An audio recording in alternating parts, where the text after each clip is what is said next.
The Digimon series. Here's something that really doesn't get talked about that often when it comes to Super Smash Brothers and a potential character. So look, Bandai does own the Digimon series, and again, got to throw out there, Bandai does not have any new characters. They haven't gotten any new characters for Smash Ultimate. But you know what? Digimon as a series has been around since what, like the '90s. Often getting kind of compared to Pokemon, but mainly only because they both have the word Mon, M-O-N, at the end of their name. That's pretty much the only reason people compare it. Like, oh, they copied each other. Digimon copied Pokemon. Oh, Pokemon copied Digimon. Well, if you actually play the games and know anything about both series, well, then you will know that they're really not that alike. Like, Pokemon's all about capturing all these different Pokemon and raising them to be the best, and then Digimon is all about, well, who you're digi-destined to be with, like one Digimon. And then, of course, they digivolve into other ones, but you're really kind of only going with one different Digimon here. So, completely different games, and if anybody tells you otherwise, well, then they have no clue what they're talking about. But yes, as in terms of a character from Digimon, we will be focusing on Agumon and a couple other Digimon, but that's a part of his unique playstyle slash gimmick, Digivolving, and we'll get into that in the moveset in just a second. But overall, Digimon, I think, could have such a fun mechanic, Digivolving, right? It just, that's what they do, and it evolves their competition. It evolves what they do on the field. It just makes them different sort of play styles, and it's so fun. It really is so much fun. So I like the idea, and you know what? Instead of me continuing to talk about a bunch of nonsense, let's just jump straight into the possible moves for their moveset.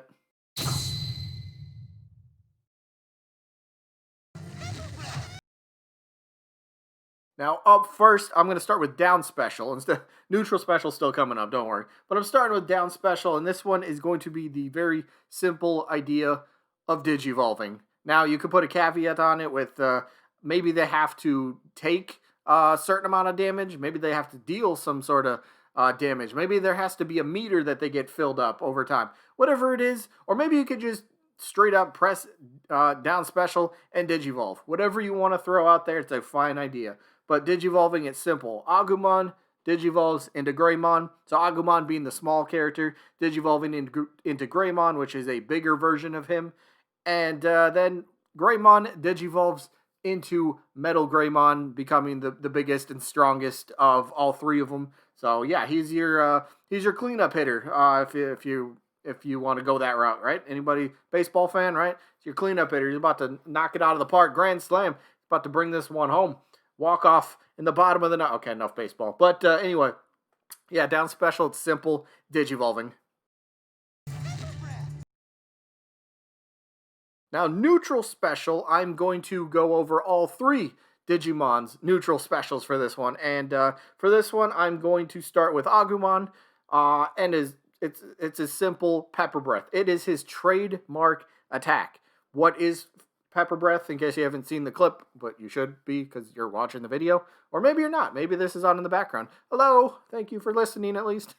But Pepper Breath, it's a very simple fireball attack. It would deal decent damage, and then it would have like little knockback. Nothing crazy. It's just a simple little projectile for Agumon to play around with.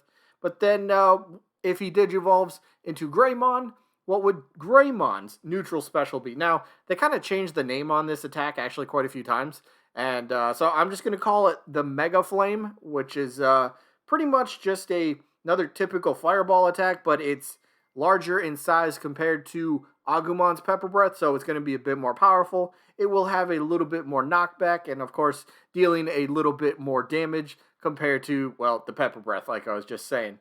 And then, of course, the neutral special for Metal Greymon. Hey, this is not a fireball attack. Yes, we're changing it up a little bit, but it is Metal Greymon's signature, or at least one of his signature moves, known as Giga Destroyer. Now, this one, Metal Greymon just shoots out a couple missiles from his chest, right? Now, maybe it could be heat-seeking, and it will guarantee to hit the closest opponent, or maybe you just fire it and it just goes straight forward. But I kind of like the heat-seeking idea, and it's guaranteed to hit unless the opponent shields or dodges it. But yeah, you get it. It'd be another fun idea. So yeah, it hits them and then it's got an explosion effect. Cool. There's your neutral specials. All right, so for Digimon, they don't have a ton of differences between attacks. Each Digimon will have a couple, at most, signature moves. So for smash attacks in general, actually pretty much like a lot of the other attacks here, they're going to be somewhat similar to, well, how they look and how they perform.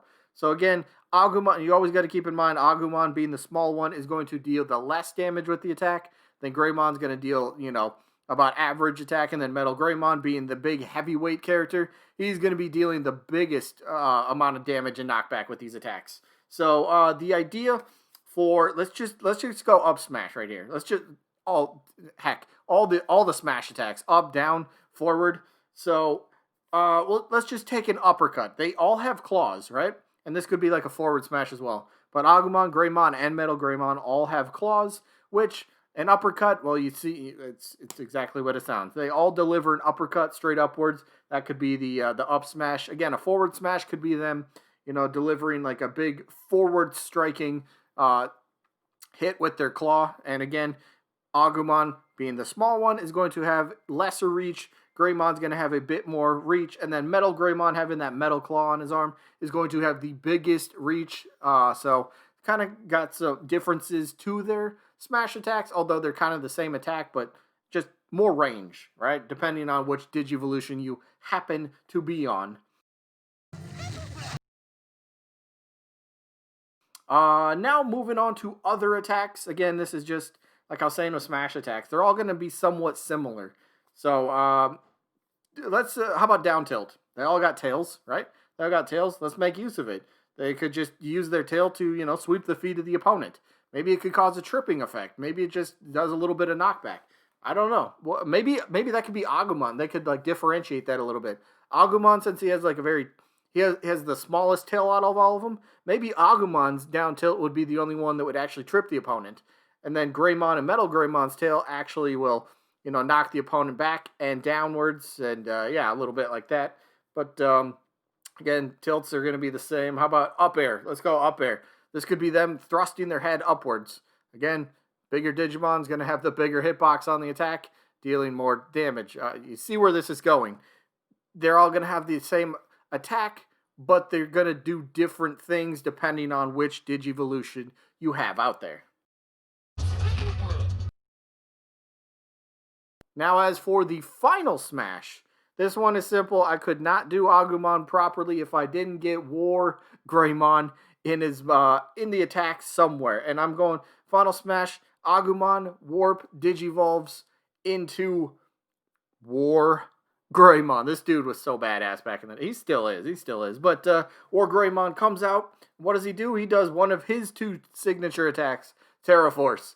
This thing practically engulfs the entire stage. Think of like how do I compare this?